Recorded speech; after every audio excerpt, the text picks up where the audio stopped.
Hello everyone, आज चाहिँ हामी एउटा सानो राइडमा जाँदैछौँ है। सर्ट सिटीस्केप भनौँ। तारेभिर, अब तपाईँहरूलाई बुढानीकण्ठ थाहा छ भने तारेभिर ठ्याक्कै बुढानीकण्ठको माथितिर हो। त्यो चाहिँ अब 40 मिनट लाग्छ यहाँबाट। We are currently at Budhanilkantha. एउटा हिडन प्लेस हामीले पत्ता लाग्छौँ। एक दुईचोटि गएको थियौँ रेस्टुरेन्टमा मात्र, तर आज बस्ने गरेर जाँदैछौँ। त्यहाँ एटिभी सबै राइड गर्न मिल्छ। हामीसँग अहिले हाम्रो भिनाजु प्यारो भिनाजु हुनुहुन्छ यता आउनु प्यारो भिनाजु होइन।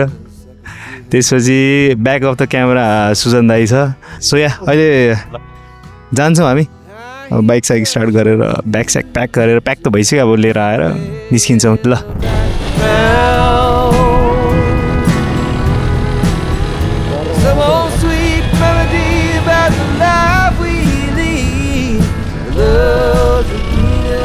जति अगाडि बढ्दै गयौँ सिटीको नोइज बिस्तारी पछाडि छुट्दै गयो र जङ्गलको आवाजले ठाउँ लिन थाल्यो।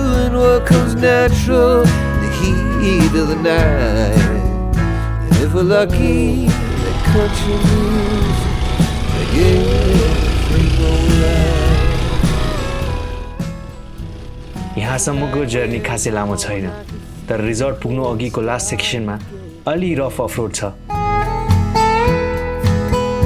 Moving over to me through the memories that only the shadows on the sea.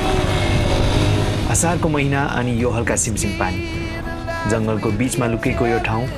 Not loud welcome, just the sound of the rain अनि एकदम शान्त वातावरण।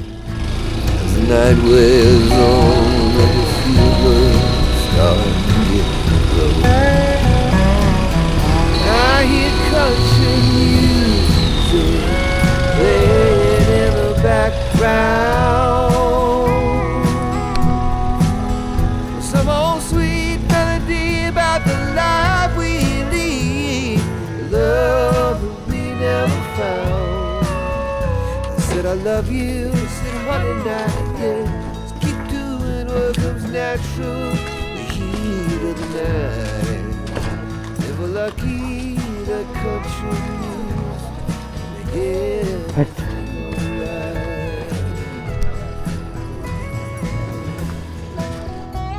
हामी चाहिँ अहिले आइपुग्यो है। बिच बाटोमै आउँदा हल्का सिमसिम पानी पर्यो। कहाँ चाहिँ आएको भनेको थिएँ नि तपाईँहरूलाई मैले। सो आज हामी आएको छौँ दृश्य दरबार रिजोर्ट।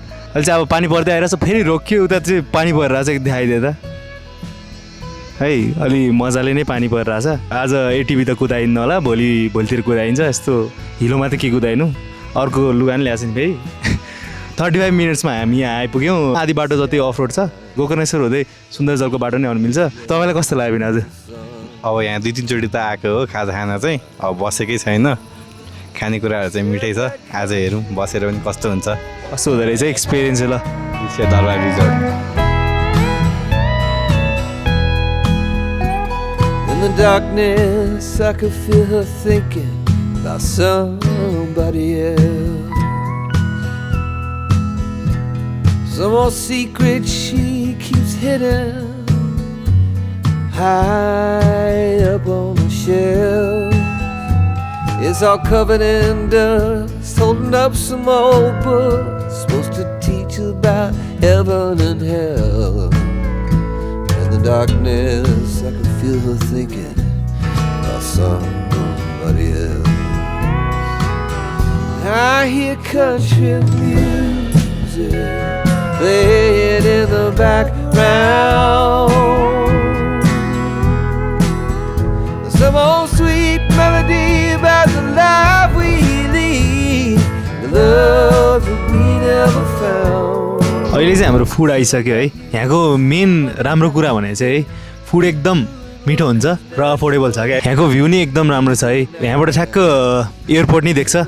एयरपोर्टको भ्यू सहित ओभरअल काठमाडौँ नै देख्छ। यहाँबाट चाहिँ इस्टबाट साँखुदेखि वेस्ट हाम्रो थाङकोटसम्म पुरै देख्छ यहाँबाट चाहिँ।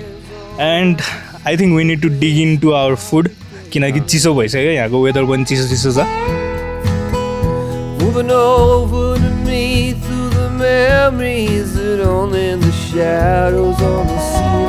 नर्मली हामी यता आउँदाखेरि चाहिँ भेज फ्राइड राइस मगाइरहेको हुन्छौँ, अनि with pangra, cuz pangra with veg rice चाहिँ एकदम मिठो लाग्छ यहाँको। यदि तपाईँहरू आउनुभयो भने can try this combination. Starting to get close. I hear country music playing in the background.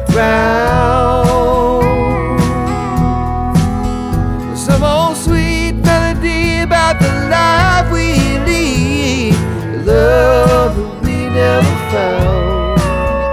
I said I love you, said honey not yet. Just keep doing what comes natural. ल guys हामीले आउने बित्तिकै check in चाहिँ गरेको थिएन, सिधै भोक लगाएर सिधै रेस्टुरेन्ट छिरेको थियौँ। अहिले बल्ल चेक इन गऱ्यौँ, भोलि बिहान कन्टिन्यू हुन्छ। अहिले चाहिँ सुतौँ, निन्द्रा लाग्यो, थकाइ लाग्यो, त्यही हो, भोलि भेटौँला। रातभरि परिरहेको पानीपछि बिहानको यो खुल्ला सहरको दृश्य र बादलमाथि उभिएको जस्तो अनुभवले हिजोको सबै थकान एकछिनमै हराए जस्तो लाग्यो।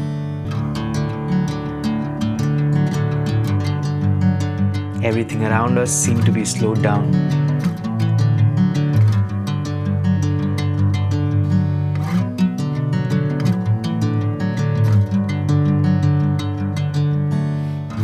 बगिरहेका नदी जस्तै पहाडमाथि बादलहरू बिस्तारै सरिरहेका थिए।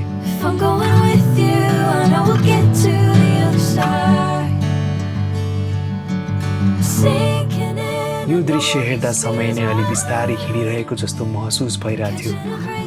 नो रस, नो डिस्ट्र्याक्सन्स, मात्र हावाको आवाज, चराहरूको गीत अनि यो शान्त वातावरण।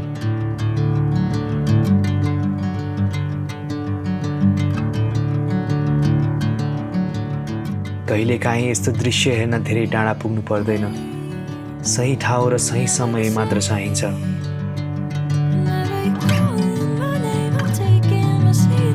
सो गुड मर्निङ गाइज, आजको भ्यू चाहिँ एकदमै दामी थियो है, बवाल थियो यार, निन्द्राले छोड्यो मलाई। यहाँको त्यही हो, यस्तो हाइटमा आएपछि भ्यू नै हो वर्थ योर पेनी भन्छ। त्यही ब्रेकफास्टहरू गर्छौँ हामी एकछिनपछि, एकछिन टाइम लाग्छ त्यसको लागि, कोही पनि उठाएर हिँडिरहेछ। We are locked out of our room. कार्डभित्र राखेर दाजुले ढोका चाहिँ बन्द गरेर आउनु भएछ। अब के गर्नु, अब कुर्नी। ल ठिकै छ, एकछिन यसो भ्यू हेर्दै हामी कुर्छौँ। तपाईँहरूले अब ड्रोन सट हेर्नुभयो होला, कस्तो छ कमेन्ट गर्नुहोस् है। सो आज चाहिँ हामीले यही एटिभी चलाउँछौँ है। यहाँभन्दा माथि चाहिँ शिवपुरी नेसनल पार्क हो, शिवपुरी नेसनल पार्ककै बाटो चलाउँछौँ हामी। रमाइलो हुन्छ होला, फर्स्ट टाइम एक्सपिरियन्स एटिभी गए। एकछिनपछि थाहा हुन्छ, ब्रेकफास्ट गरेपछि हामीले एक्सपिरियन्स गर्छौँ। त्यही हो, ल विल इन्जोय द भ्यू अझै।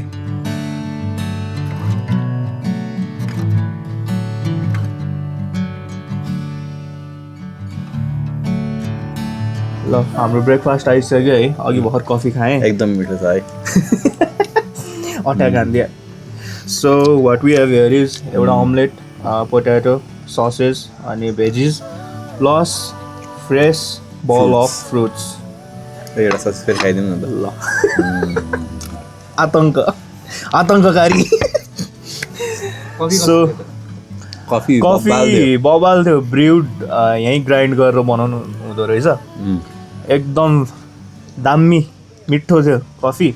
लगाइ जब हामी खान्छौँ, हाम्रो आशिष पनि अब आएर बसेर आतङ्क हान्नुहुन्छ। मजा आउँछ।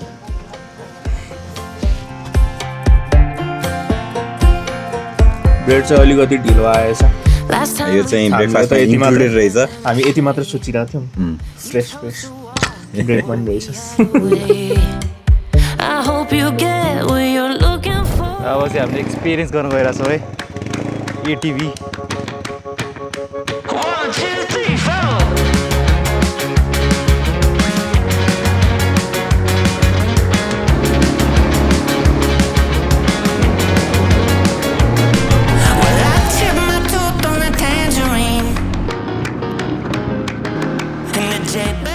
एडभेन्चरको सबैभन्दा रमाइलो कुरा डेस्टिनेसन होइन, it's everything that happens in between.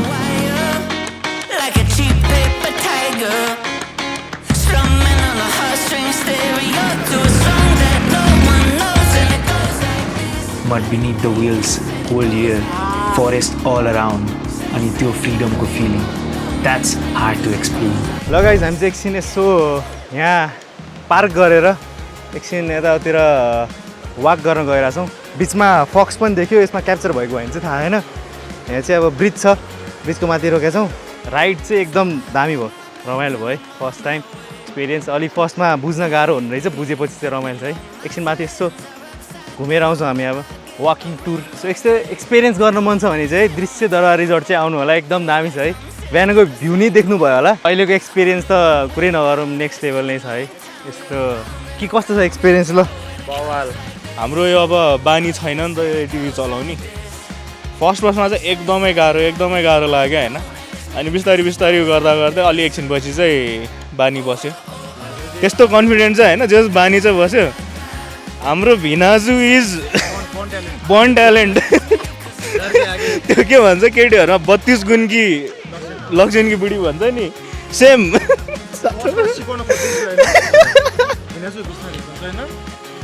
उहाँलाई फेरि यसो छ, बिस्तारै कुदाउनु भने ठ्याक्क अपोजिट बुझ्नुहुन्छ बानी।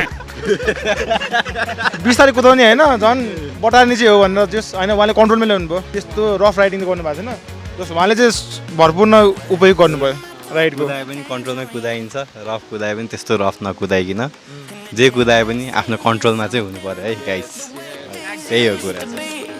Now I'm dancing on a wire like a cheap paper tiger, strumming on a heartstring stereo to a song that no one knows, and it goes like this.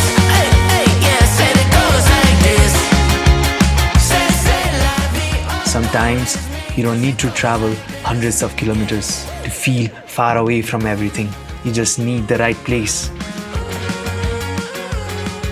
See you guys in the next journey.